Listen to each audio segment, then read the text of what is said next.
Ռուսաստանը հայտարարում է, որ Եվրամիության հետ Հայաստանի խորացող հարաբերությունները մարտահրավեր են հայ-ռուսական հարաբերությունների համար։ Միևնույն ժամանակ Ռուսաստանը Հայաստանին շարունակում է դիտարկել որպես ՀԱՊԿ լիիրավ անդամ, իսկ Հայաստանում Ռուսաստանի դեսպանը պնդել է այսօր, որ տարածաշրջանային անվտանգության տեսանկյունից ՀԱՊԿ-ը այլընտրանք չունեցող հուսալի միակ մեխանիզմն է եւ Երևանն ու Դաշինքը կարող են համատեղ աշխատելով փոխզիջումային լուծումներ գտնել կուտակված խնդիրների շուրջ։ Հարգարժան ռուսներ, Հայաստանը սկսել է մերձենալ Եվրամիության հետ ոչ թե հակառուսական հաշվարկներով, այլ այն պարզ պատճառով, որ գործող անվտանգության համակարգը ուղղակի սկսեց չաշխատել։ Երբ Հայաստանը ՀԱՊԿ լիիրավ անդամ էր եւ ուներ դաշնակցային պարտավորություններով ամրագրված հարաբերություններ Ռուսաստանի հետ, 2020 թվականին 44-օրյա պատերազմը չկանխվեց։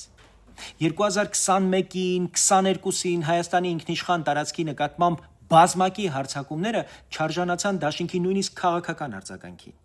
2023-ին Արցախը հայաթափվեց բոլորիս աչքի առաջ ռուս խաղաղապահների հանցավոր համաձայնությամբ եւ մասնակցությամբ։ Սրանք անհերքելի փաստեր են, եւ վերջապես համոզվելով, որ ռուսներից օգնություն սպասելն անօգուտ է, Հայաստանը փորձեց նվազեցնել այն ռիսկերը, որոնք առաջացել էին տասնյակ տարիներ առաջ միակողմանի ռուսական կախվածությունից։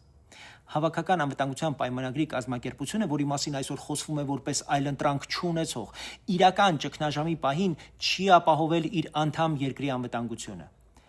Այս պայմաններում պահանջել, որ Հայաստանը միաժամանակ չփոխի իր արտաքին ուղղվածությունը, ուղղությունը եւ անվերապահորեն պահպանի նույն անվտանգության ձևաչափը նշանակում է անտեսել պատճառահետևանքային կապը։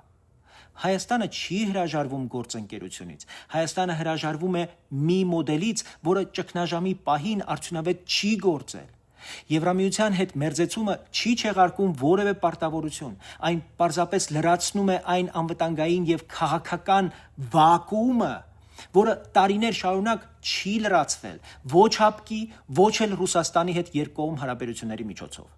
Սա ընտրություն չէ Արևմուտքի եւ Ռուսաստանի միջև, սա ընտրություն է անորոշության եւ կանխատեսելիության միջև։ Եթե անվտանգությունը չի ապահովվում Դաշինքի ներսում, պետությունը պարտավոր է փնտրել այլ հենարաններ։ Սա ոչ թե մարտահրավեր է, ոչ թե սադրանք է, այլ ինքնիշխան պետության ռացիոնալ արձագանք իր փորձով ապացուցված իրականություն։